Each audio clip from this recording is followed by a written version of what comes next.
Hi tears, இன்றைக்கி நம்ம வந்து காலிஃப்ளவரில் ஒரு ரெசிபி பார்க்க போகிறோம். அந்த ரெசிபி நேம் என்னன்னு நான் உங்களுக்கு ஃபைனலாக சொல்கிறேன். இதுக்கு என்னென்ன தேவைன்னா, நான் காலிஃப்ளவர் இந்த அளவுக்கு எடுத்திருக்கேன், வேக வச்சுட்டேன். ஃபஸ்ட்லேயே அளவுக்கு நான் சுடு தண்ணியில் போட்டு ஊற வச்சு க்ளீன் பண்ணி எடுத்து வச்சுக்கிட்டேன். நீங்களும் இதே அளவுக்கு எடுத்துக்கோங்க. நான் வந்து தேவையான அளவுக்கு கார்ன்ஃப்ளவர் வந்து 25 கிராம் எடுத்திருக்கேன். அதே அளவுக்கு அரிசி மாவும் நான் எடுத்திருக்கேன். இஞ்சி பூண்டு பேஸ்ட் எடுத்திருக்கேன். பாருங்க டியர்ஸ், மசாலா ரெடி பண்ணுறதுக்காக மஞ்சத்தூள் கொஞ்சம் எடுத்திருக்கேன், மிளகுத்தூள் கொஞ்சம் எடுத்திருக்கேன், தனி மிளகாத்தூள் எடுத்திருக்கேன், வீட்டு மிளகாத்தூள் கொஞ்சம் எடுத்திருக்கேன், மல்லித்தூள் கொஞ்சம் எடுத்திருக்கேன், சின்ன சீரகத்தூள் கொஞ்சம் எடுத்திருக்கேன். இதே அளவுக்கு நீங்கள் எடுத்துக்கோங்க. நான் எடுத்திருக்க 1/2 கிலோவுக்கு நான் இந்த அளவுக்கு எடுத்திருக்கேன் காரத்துக்கு. டியர்ஸ், தயிர் வந்து நான் 100 ml அளவுக்கு எடுத்துக்கிட்டேன். நீங்களும் இதே அளவுக்கு எடுத்துக்கோங்க. வச்ச மசாலா எல்லாத்தையும் ஆட் பண்ணி மிக்ஸ் பண்ணிக்கிட்டேன். லைட்டாக தேவையான அளவுக்கு உப்பும் ஆட் பண்ணிக்கோங்க. நான் இதுக்கு முன்னாடியே லைட்டாக உப்பு ஆட் பண்ணிக்கிட்டேன், அதனால் இப்போ கொஞ்சமாக ஆட் பண்ணி நல்லா மிக்ஸ் பண்ணி விட்டுக்கோங்க. மசாலா ஃபஸ்ட்டு ரெடி பண்ணிக்கோங்க. டியர்ஸ், நம்ம ரெடி பண்ணி வச்ச மசாலாவோட நம்ம எடுத்து வச்சுருக்க காலிஃப்ளவரையும் ஆட் பண்ணி நல்லா மிக்ஸ் பண்ணி விட்டுக்கலாம். நம்ம இந்த அளவுக்கு நல்லா கிளறி விட்டு எடுத்து வச்சுக்கலாம்.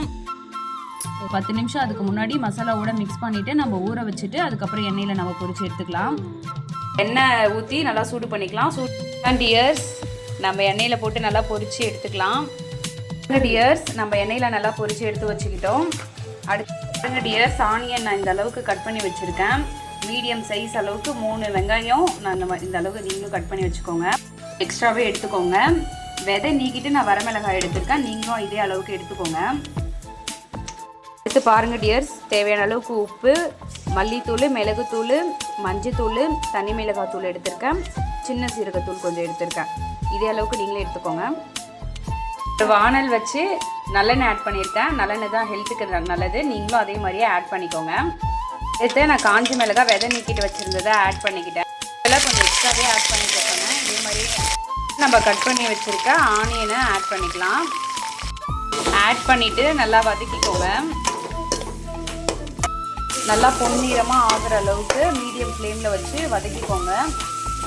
வெங்காயம் நல்லா வதங்கிடுச்சு. அடுத்து நம்ம எடுத்து வச்ச மசாலாவெல்லாம் ஆட் பண்ணிக்கலாம். பண்ணிவிட்டு நல்லா மிக்ஸ் பண்ணி விட்டுக்கோங்க. மிக்ஸ் பண்ணிவிட்டு நல்லா அந்த மசாலா எல்லாம் அதோட பச்சை வாசம் போகிற அளவுக்கு கொஞ்சம் லைட்டாக மீடியம் ஃப்ளேமில் வச்சு வதக்கிக்கோங்க. நல்லா இந்த ஸ்டேஜ் அளவுக்கு மிக்ஸ் ஆகிற அளவுக்கு வதக்கிக்கோங்க. மீடியம் ஃப்ளேமில் வச்சே வதக்குங்க. நம்ம வதக்கி வச்சதோட நம்ம பொரிச்சு வச்ச காலிஃப்ளவரையும் ஆட் பண்ணிக்கலாம். ஆட் பண்ணி நம்ம எல்லாத்தையும் நல்லா மிக்ஸ் பண்ணி விட்டுக்கலாம். நல்லா நம்ம ஏற்கனவே ரெடி பண்ணி வச்ச அந்த மசாலாவோடையே இந்த காலிஃப்ளவரையும் நல்லா மிக்ஸ் பண்ணி விட்டுக்கலாம். டியர்ஸ், நம்ம ரெடி பண்ணிட்டோம். இதே மாதிரியே ட்ரை பண்ணுங்கள். ஆமாம், என்னோடய சேனலை சப்ஸ்கிரைப் பண்ணிவிடுங்க. டெய்லி நான் போடுற வீடியோ பாருங்கள். புது புது ரெசிபியாக நம்மளோட சேனலில் வரும்.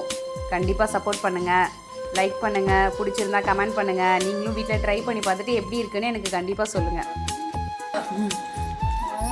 டேஸ்ட்டு நல்லா சூப்பராக இருக்குது டியர்ஸ். நல்லா சூப்பராக இருக்குது டியர்ஸ். நீங்களும் கண்டிப்பாக ட்ரை பண்ணுங்கள். குழந்தைங்களுக்கெல்லாம் செஞ்சு கொடுங்க, நல்லா விரும்பி சாப்பிடுவாங்க. எப்படி இருக்கு?